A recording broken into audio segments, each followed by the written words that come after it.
This video is dedicated to our sons Aiden and Nansen and to children everywhere as they head out into the world. It is our prayer that the tools contained within these videos will assist you in choosing healthy relationships and learning to identify problem behavior in all aspects of life. Abuse is often passed down from one generation to the next, and only we can stand up and make a change. The information contained in this video series are conversations regarding real-life scenarios of abuse, difficult situations within the modern church, and sharing of evidence-based research. It is intended for educational and informational purposes only. We encourage everyone that watches to do your own research on the topics discussed. Research links will be provided when available.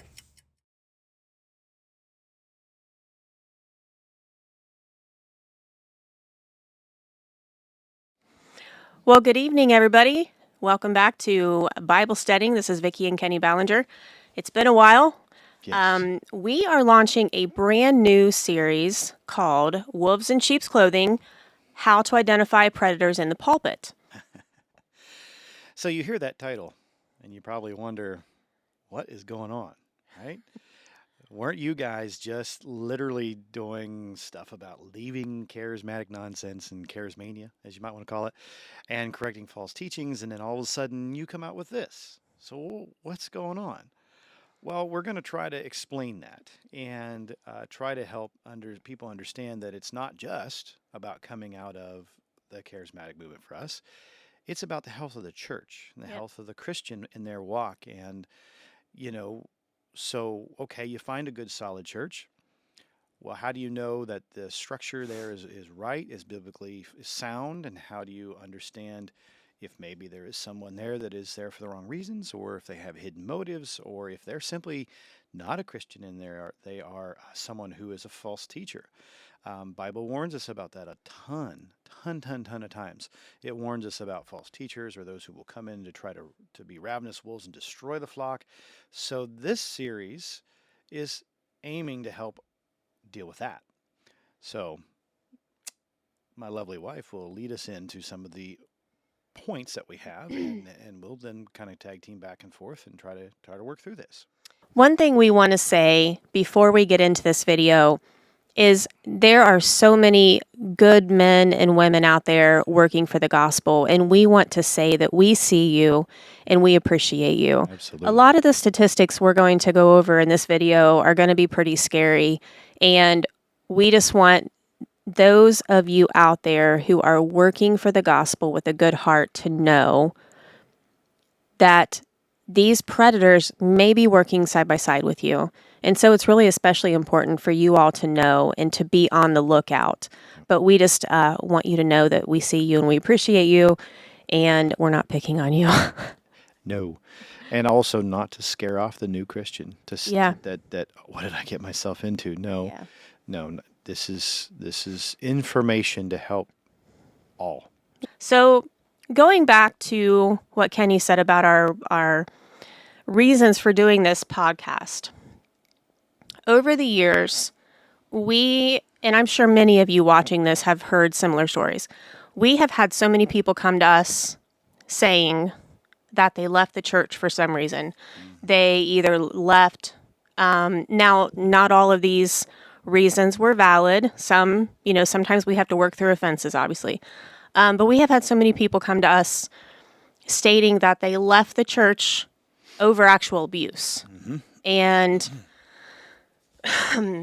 I've heard many of these stories over the years, but it seems like the last 2 or 3 years, we've really been inundated with stories like this, and from family, from friends.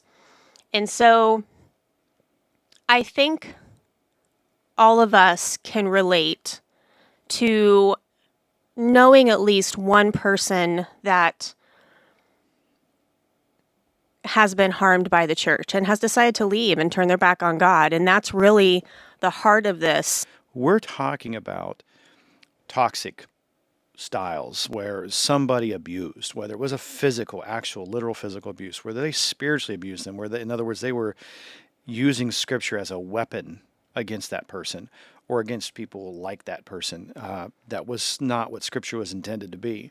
Or they were abusing their position to gain access to something.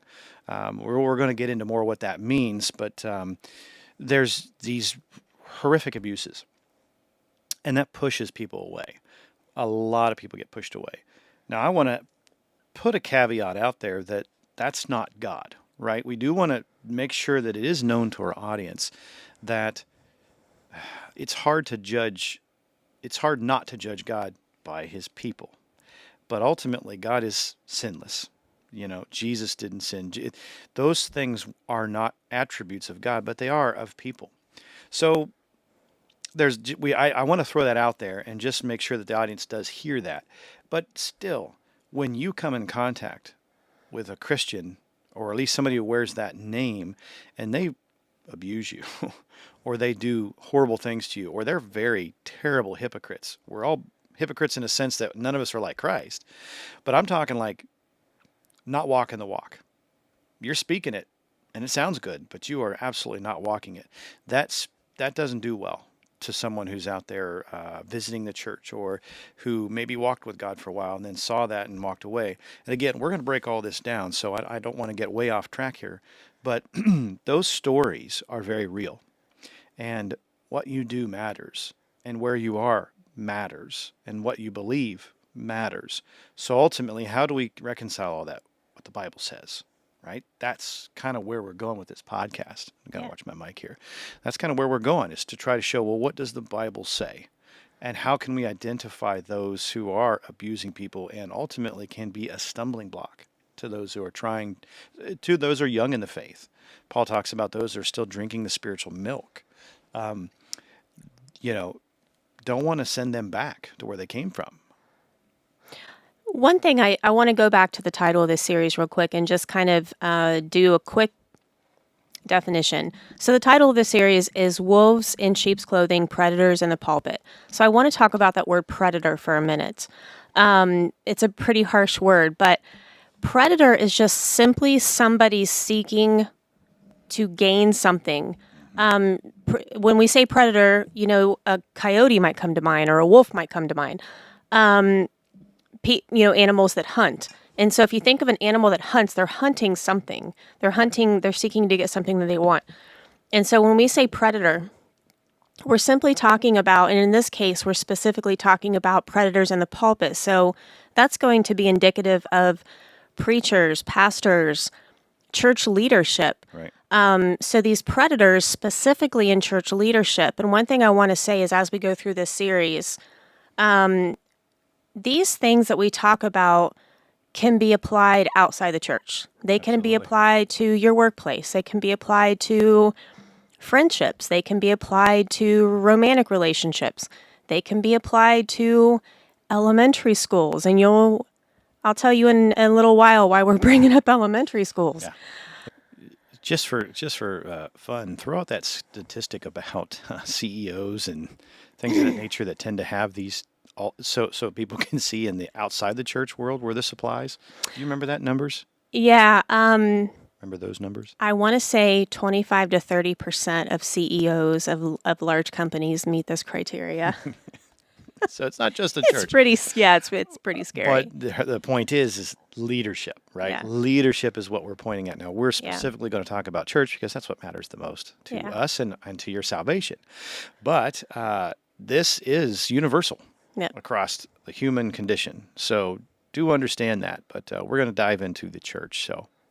So as I mentioned earlier, over the last couple of years especially, we have had several situations arise that have brought a lot of things to the forefront of our mind. And I'm going to share a conversation we had with a really good friend of ours probably 2 years ago. Mm-hmm. So as you guys know, if you've watched our other series on Bible-Steading, which is Traditions of Men versus Traditions of God. And that is a series where we break down modern-day church teachings and pass it by the test of Scripture. So when we, shortly before we decided to launch that series, we had a conversation with a good friend of ours, and we were right in the midst of one of these tough situations.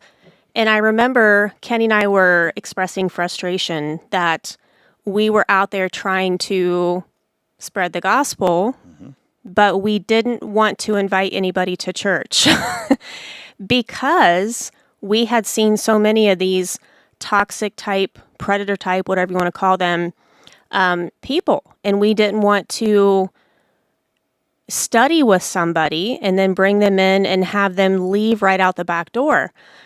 And so we were discussing this with a good friend of ours, and he also is out there studying with people. And he commented that one of his biggest frustrations was putting time into sharing the gospel with people, only to follow up with them months later and find out that they've left the church. Right. And so Kenny and I kind of coined the term, when there's a sickness in the church and you're trying to spread the gospel, it's like trying to fill up a bucket with holes in it. Right. And the water's going right out the bottom. And so we just hit a point where It's a holy bucket. it's a holy bucket.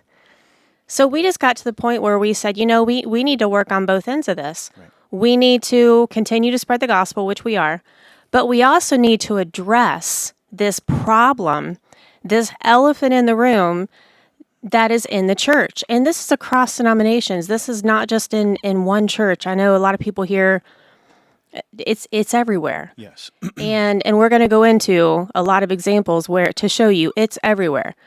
Mm-hmm.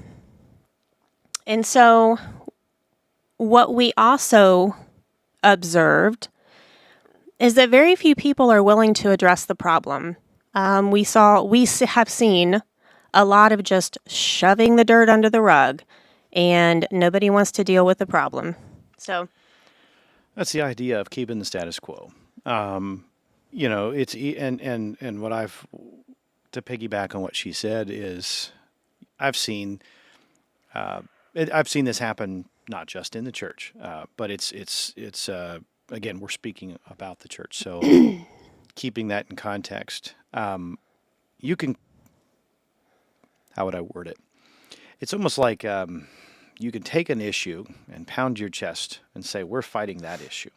And maybe I could even demonstrate this in culture where, we're going to fight, I don't know, something like paper straws versus plastic straws. And I don't want to even get into a debate about that. But you can take the stance that we're gonna be on the side of one or the other and really make this like bumper stickers on your car, and you're out there doing rallies, and this is your thing, man. This is what you're strong about. All the while ignoring something that's actually extremely important, like, the poison that you're dumping into the water in the stream next to you, or something about your lifestyle, or you name it, whatever it is. The church example is you could see we're focused on something very small that is important, mind you, but small, and ignore these larger things like teachings that are or that are inaccurate, or things that are just simply way off course of the Bible, or actions of people who are that need to be called out, that need to be dealt with, and we don't want to do that. We just don't want to. We don't understand where that brother's heart is, or that sister's heart is, or we're not advocating for being inside everyone's business, and we're not advocating for being some kind of police force. But there is a level where you're to call out sin. You're to call out evil. There is a duty, especially for leadership, to search out those who are trying to destroy the flock and do something about them.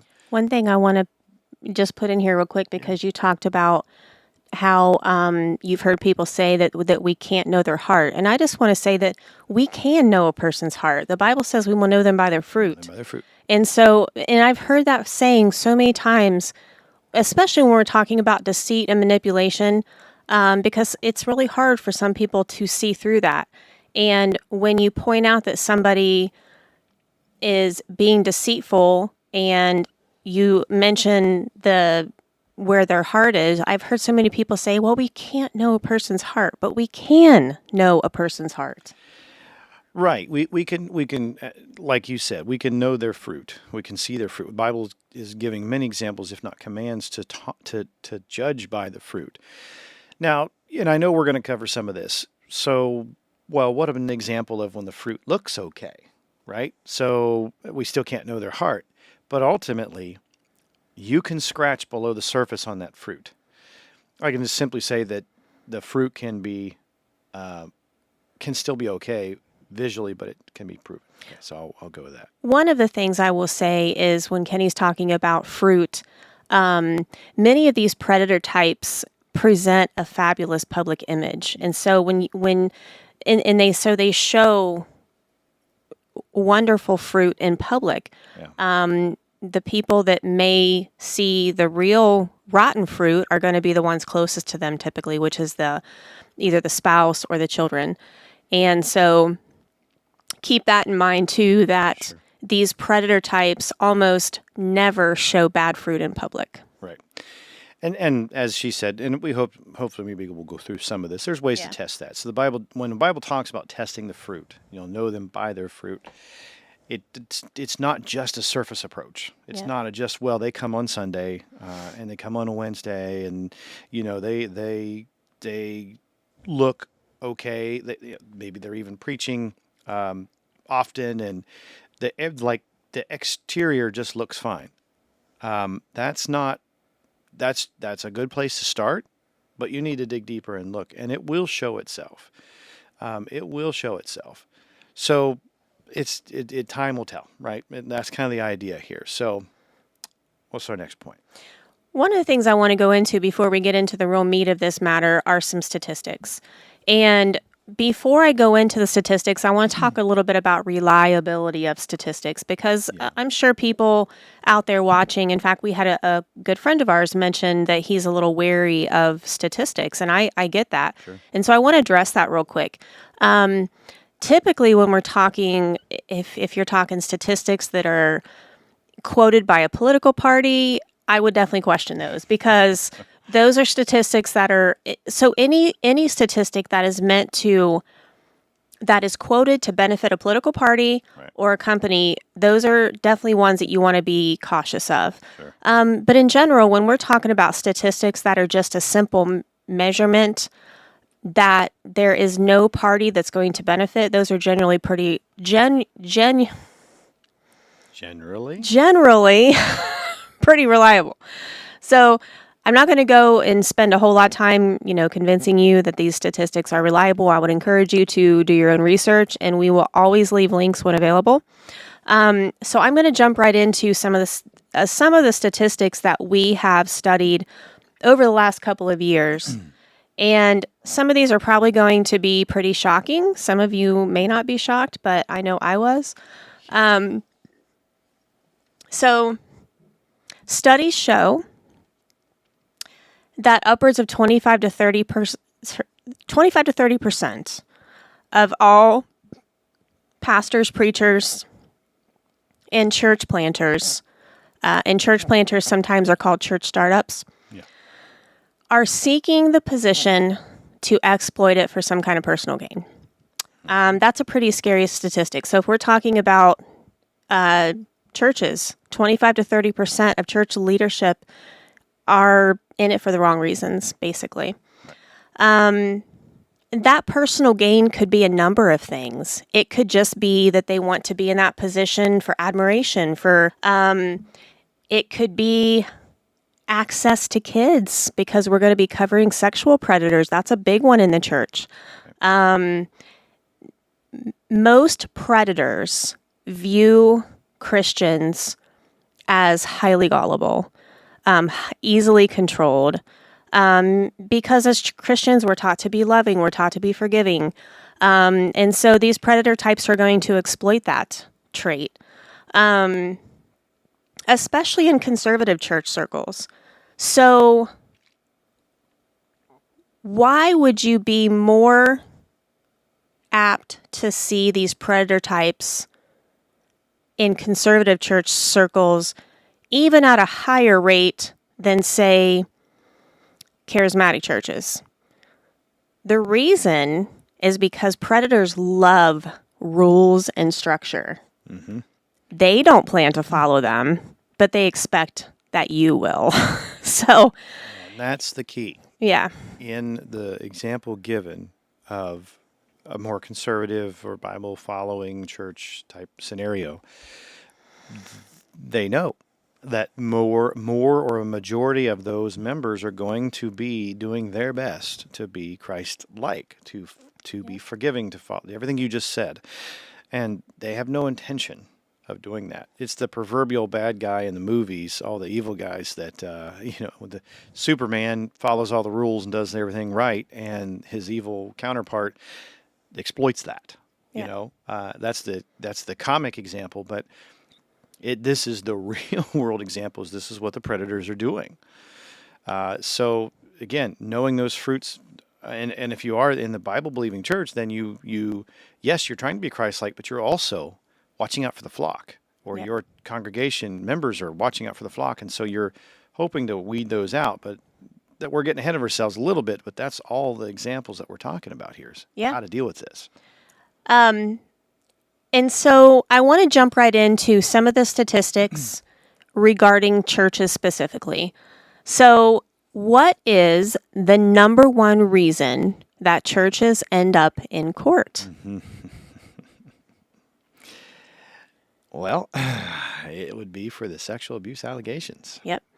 The number one reason churches end up in court is sexual abuse allegations. So if we're going back to statistics from the court system again, and again, these are easily verifiable. So if you're looking at all of the money paid out by the court system to sexual abuse victims, who do you think tops that list of the number one entity that has to pay out monies through the court system to sexual abuse victims? Elementary schools. Elementary schools. So elementary schools are another big place that predators prey on. And looking at that list, so number one is elementary schools. Number two is churches. So we've got 39% of all money paid out by the court system to sexual abuse victims is paid out by elementary schools. 39%. 30% is paid out by churches. So if you just add up the top two entities, that's basically, we're talking 70% of all sexual abuse allegations. I'm sorry, not even allegations. This is court cases. Monies paid out by the court to sexual abuse victims. 70% is paid out by elementary schools and churches. Crazy. So, moving on to statistics. Again, I told you this is going to be a little scary. So, on average, how many pedophiles are in churches? And we're talking across denominations. This is not one denomination. This is, on average, how many pedophiles are in churches? Is it the 1 in 4? There is an average of one pedophile in every congregation in every church in the United States. Okay. So, 1 in 4. Average of one. And, some churches don't have any, Right. The lucky ones. And then some churches have 4 or 5. So, but the average is one in every church. And we're not talking about people that maybe had inappropriate contact with kids and maybe haven't been caught. We're talking registered sex offenders. Right. Actual convicted pedophiles. There's an average of one in every church in the United States. I'm going to let Kenny go over the real numbers on how many of our kids are actually being sexually abused. So, for 1 in 4 girls, that's the number for them, 1 in 4. And for boys, it's 1 in 10 will be sexually abused by the time they reach 16 years old. Yeah. 16. And 90% of those cases, the predator is someone they knew or trusted. Yeah. It's usually either a family member or a pastor, Right. or a coach or a teacher, somebody they trust. And And I know I know that number is real because I have run into several where I knew their story, and it was a family member, or it was someone in a church, or it was someone close, and so here we are. Well, this 1 in 4 for girls, 1 in 10 for boys. Yes, it's a statistic. It's an average, but it's still it's very, very real. Yeah. Very real. And so when I'm studying these statistics, one of the things I do is I compare. So if I know the real numbers are 30% of all money paid out to sexual abuse victims is paid out by churches, then that correlates a lot with that number of 1 in 4. So I can only deduce from that a lot of these girls, for example, let's take the girls, the 1 in 4 girls that are sexually abused, a lot of that's happening in the church. And we're going to talk about a book that was written by a gentleman that we know that goes into a lot of detail about that. So I'd like to talk for a minute about what happens to these kids that are sexually abused, especially when it pertains to the church. But let's just look at the overall numbers of what happens to these kids that are sexually abused. 25% are going to go on to experience anxiety, depression, bipolar disorder, PTSD. There's a lot of comorbidities that occur as a result of sexual abuse. And that's not a comprehensive list. There's a lot more. One of the saddest statistics is that a high number of these kids that are abused within the church end up leaving the church, and they leave God. They turn their back on God. And sadly, a percentage take their own life. Right. So what happens to these predators? I think one of the scariest statistics on this list is only about 3% are ever even caught. Right. And so you may hear about a lot of sexual abusers in prison, but the vast majority are still walking among us. And that should raise some ears and eyes and pitchforks. And I mean, it just, the whole purpose of this is to try to shed a huge spotlight on that this is a real problem, and that this can't be shoved under the rug.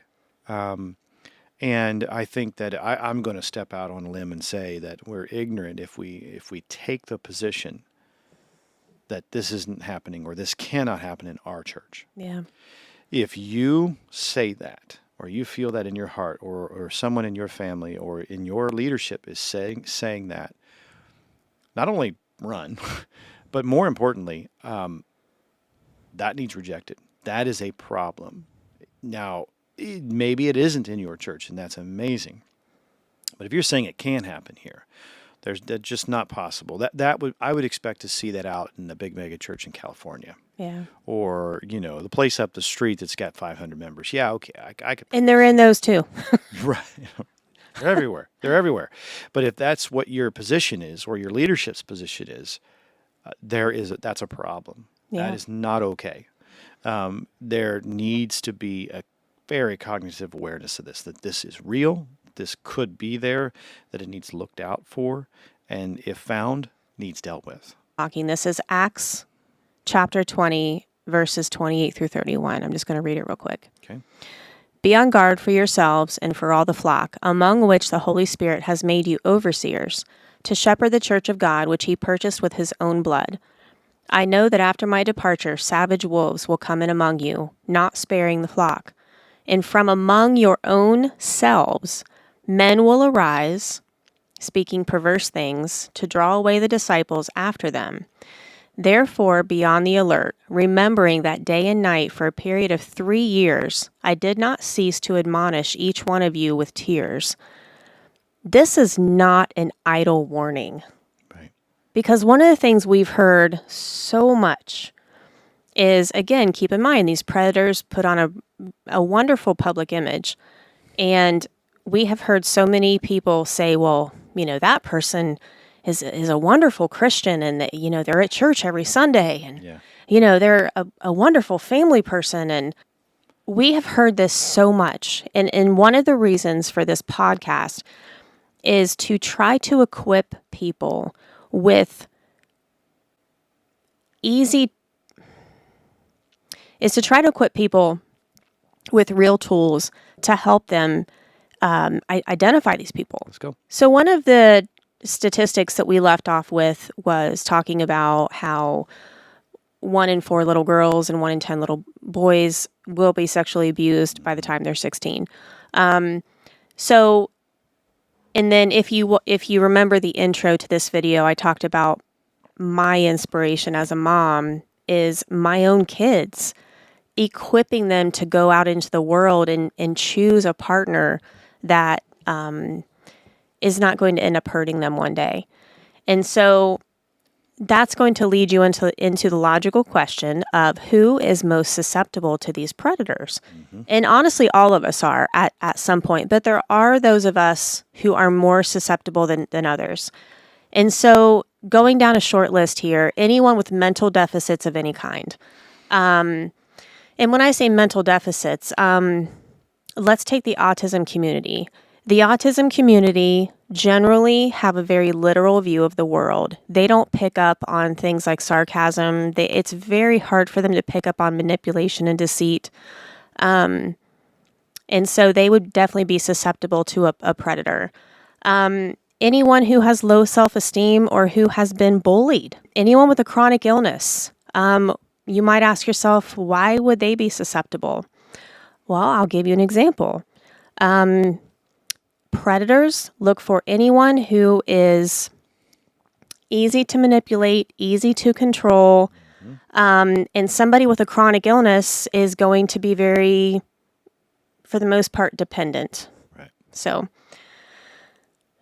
another category is any man or woman who is fresh out of a relationship that was abusive. And this is a really scary statistic. The rebound effect. The rebound, yes. Mm-hmm. So when you are coming out of an abusive relationship, you really need to be careful because you are highly susceptible to meeting someone just like the relationship you got out of. Yep. You have to make a cognizant effort to retrain yourself on a future partner. I like to tell the story. When I was in my early 20s, I was attracted to the bad boy types. I'll tell that story at a later time, but it's true. I mean, so if you're a woman who is coming out of an abusive relationship, you need to be really careful that you don't end up in another one. Anyone who has high levels of empathy, if you're an empathetic person, you are a huge target for a predator because empathetic people are typically very forgiving. They want to see the best in people. What we mean by predator. And later on in the series, we're going to take the word predator and kind of align it with some more modern terms that are used to describe some of these people. But right now, the word predator is a very fitting term. But it's just basically somebody who's seeking to gain something, whether it's money, power, sex, or all of the above. And these predators, without fail, use manipulation and deceit to achieve their goals. And I think automatically, when we use the word predator, people automatically assume that we're talking about, they automatically picture somebody dangerous. And while that is possible for sure, most likely, in most cases, these predators are just simply seeking to, they're out for themselves. They view people as game pieces, and you're just used to get what they want. Yep. Pawns in a chess game. They're pawns in a chess game, exactly. If we're talking about the sheer numbers, I would say that it's going to go in order: sexual predator, psychological predator, physical predator. So we're going to cover those three, and we may add a couple categories that, if any come up, but those are probably the top three. Okay. So one of the things we've heard quite often is people say, well, we understand that you had a predator problem at your church, but that doesn't exist in our church. And I just want to talk a little bit about what the Bible actually says about predators. And the Bible is going to refer to them as wolves. Right. So the scripture that we've used to kind of encompass this series is Matthew 7:15. And so I just want to kind of go over this real quickly. Yep. And I'm going to read it, and then I'm going to do a little bit of a deep dive in it. So Matthew 7:15, beware of the false prophets who come to you in sheep's clothing, but inwardly are ravenous wolves. I'm sure that most of us have heard that verse a million times. Mm-hmm. But I just want to look at a little deeper meaning on a couple of these words. So one of the websites that we use quite often is Bible Hub. I am not a Greek scholar, but I can look up a word in Bible Hub. But I can use a keyboard. So when you just read that verse and you see false prophet, especially coming from the circles that we came from, a lot of people may just mean that a lot of people may just assume that means false teacher. Right. And it does mean false teacher. But if you look that word up in the Greek, it's also translated as religious impostor. And then a little later in that verse where it says ravenous wolves, it doesn't just say wolves. It says ravenous wolves. Right. So again, if you look up ravenous in the Greek, it's translated as a robber or an extortioner. And so sounds a little more severe, doesn't it? Matthew 7:15 can quite literally be translated as beware of religious impostors who come to you in sheep's clothing, but inwardly are seeking to extort and rob you. All right, so I think where we're going to wrap this up tonight is we're going to talk about some examples. We mentioned in the beginning of this video that these sexual predators were everywhere, in every church, across denominations, conservative, charismatic, it doesn't matter.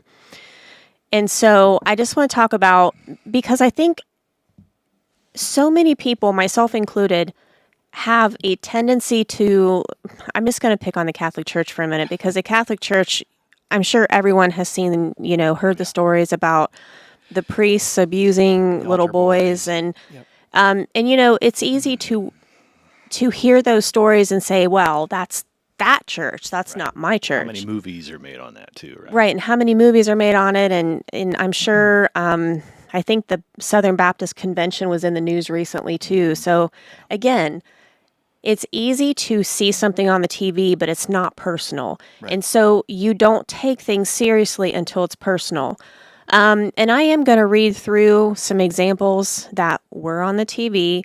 But several of these people were in our daily lives, meaning we listened to them on the radio. Right. In my case, a friend of mine adored this one pastor. And so going down the list, I'm going to start with, so Mike Bickel was the lead pastor of the International House of Prayer out in Kansas City. Right. And he founded that church, I want to say 20 years ago. I'm very much glossing over the details. Yeah. Right. A good friend of mine went out to IHOP shortly after it first started. She went to their Bible college and was a big fan of Mike Bickel, listened to a lot of his teachings, and he was big in the prophetic world. He had a very big, elaborate story of how he got saved. And that's another thing. I just want to put this in there real quick. A lot of these predator types, not all, but a lot of them, especially in the charismatic world, they have big stories about what brought them to God. Right. And it usually involves an angel visitation or some kind of personal message from God, or it's usually a big story. Right. So back to Mike Bickel. Mike Bickel was discovered to be sexually abusing women, and it started probably 20 years ago. I'm going to include links to that story. Many of you, if you're in a conservative church, you've probably never heard of Mike Bickel. Right. He definitely was somebody that I had heard of, especially coming from charismatic circles like we did. So Mike Bickel was one that just recently, and this is still going on, I believe he just left IHOP within the last 6 months. But it really took a lot of people off guard because, and to find out that this had been going on for years. Yeah. Another big one is Ravi Zacharias. And that one I know well because I like a good debate and a lot of factual things for how would you say it? Defending the Bible. Apologetics is the word you would use, but stuff that's defending the Bible or standing up to the criticisms of the world. On the outside, the fruit. Ravi Zacharias was the guy. He spoke very eloquently, was very intelligent, debated on college campuses, went and debated a lot of mainstream other religion leaders like Buddhists and Hindus and Islamists, Islamic religion, all those. Like he was the guy. And of course, I just want to throw a little caveat in there. I do find it interesting that another pastor had kind of given an observation. He's like, he did a lot of really nice and fancy talks, but never really quoted the Bible much. And Yeah. I never a lot of really philosophy. fully noticed that until, afterwards. But the point is, Ravi's story is very public, very abuse for, do you remember how long? So just to go over Ravi's story, and I'm very much glossing over it. Ravi Zacharias, again, he had a very big story about how he came to God. He claimed God spoke to him and gave him a verse out of the Bible, and he was in a mental hospital when this happened, and so it was a big story. Right. And so Ravi, as Kenny mentioned, was a very well-known, very well-loved apologist, probably the most loved apologist. I listened to a lot of his stuff. Yeah, he was on the radio, and but like Kenny mentioned, he didn't. If you go back and listen to a lot of his campus crusades, I think is what they called them, campus debates. He didn't use the Bible a whole lot. So as far as what happened with Ravi, nobody suspected anything. Right. And I want to say, and those of you who know Ravi, he died of cancer, 2021, I think it was. It was a few years before he died, a woman that worked for him came forward and claimed that he had sexually abused her. And he was a very wealthy man, he used his money and his power to absolutely destroy this woman and her husband. Yeah. And he vehemently denied these allegations. He did an interview with, what's the big Christian online? Charisma Magazine. Did a big interview with them, and everybody believed him. They thought that he had been accused falsely and this and that. And so after Ravi died, his daughter, and I'm so proud of his daughter for doing this, but his daughter started a independent investigation into her dad, and they went through his phones, his computer, and what they found was horrid. Yeah. Ravi, years long. Ravi had been sexually abusing and raping women for years. Yep. And so whenever I hear somebody use Ravi's name or quote him, it just makes my skin crawl because of what I know he did to women. Right. And And there were thousands of pictures. He one of the things he would do is he would go out and he would just take pictures of women. There was thousands of pictures of women on his phone, but the things that he did were horrid. And I am going to include a link to the independent review and the police report that they did on Ravi Zacharias. All right, so the next person I'm going to bring up is a gentleman named Clyde Brothers. So Clyde Brothers was a youth pastor for a Church of Christ out in Pennsylvania, and he also started a kids camp. I don't remember the name of the camp right now. That doesn't matter. But again, this is a man who was well-respected, well-loved, trusted in the community, and it was discovered that he had been sexually abusing boys for years. I want to say there was 40 to 50, maybe even more victims. The Clyde Brothers story really hit me hard because every single one of his victims left the church. Every single one. And there was 2 of them that committed suicide. And the tragedy of the Clyde Brothers story is that he was found guilty and he was convicted. And then the prosecution, actually the defense, Clyde Brothers' attorney, found a loophole, and this was in Pennsylvania, found a loophole in Pennsylvania law that the statute of limitations had expired. And so he was set free, and I believe he's free to this day. And I'm going to post a picture of him because these people need to be known. They're still out there going to churches. And so... Well, and he's still in that church, is he not? He's not in that church. Okay. But he's still out there. Okay. I'm not familiar with that one 100% in terms of what happened. I thought he was still somewhere at a church and they knew about this, but they... Yeah. Well, I know that what you might be thinking of is while shortly after that trial, he was welcomed back to the church that he was abusing kids at. And the elders of the church would not make him leave. And that was the point I wanted to make. Yeah. Was what we're talking about here, that should not happen. No. A strong eldership, a strong leadership would absolutely never let that man back into that congregation. No questions. Yep. And yes, people can repent and be forgiven, but that one hits home, as Vicky said, and these leadership positions, these people in the leadership positions, need to get this right. And that was an example where, to me, it was a glaring example of a failed eldership and how not to do it. Yeah.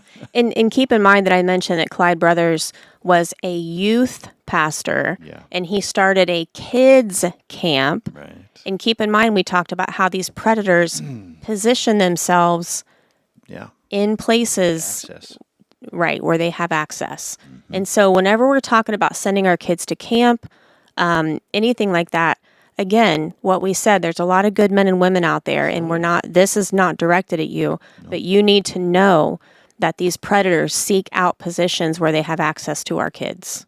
Yep. The next one I'm going to talk about, and actually the last one that we're going to talk about for this podcast, is a gentleman named Jimmy Hinton. Now, Jimmy Hinton is the son. Jimmy Hinton wrote a book. I'm going to lift it up here. Jimmy Hinton wrote a book called The Devil Inside. And his dad was the preacher at Somerset Church of Christ in Somerset, Pennsylvania, for 27 years. He grew up in the church, meaning Jimmy grew up hearing his dad preach. Right. And he described his dad as a well-respected, well-loved member of the community. No one had a clue that he was sexually abusing and raping little girls for decades. They were only able, and his father was brought to justice. He's serving consecutive life sentences now. But his age preference was age 4 to 10, I believe. Yeah, something like that. And so, again, this is a preacher who no one suspected. No one suspected this man. Nope. So, as a result of Jimmy's dad being incarcerated and going through all of that, Jimmy wrote the book, The Devil Inside, which I read the book in one sitting. It was such a good book. And so many aha moments.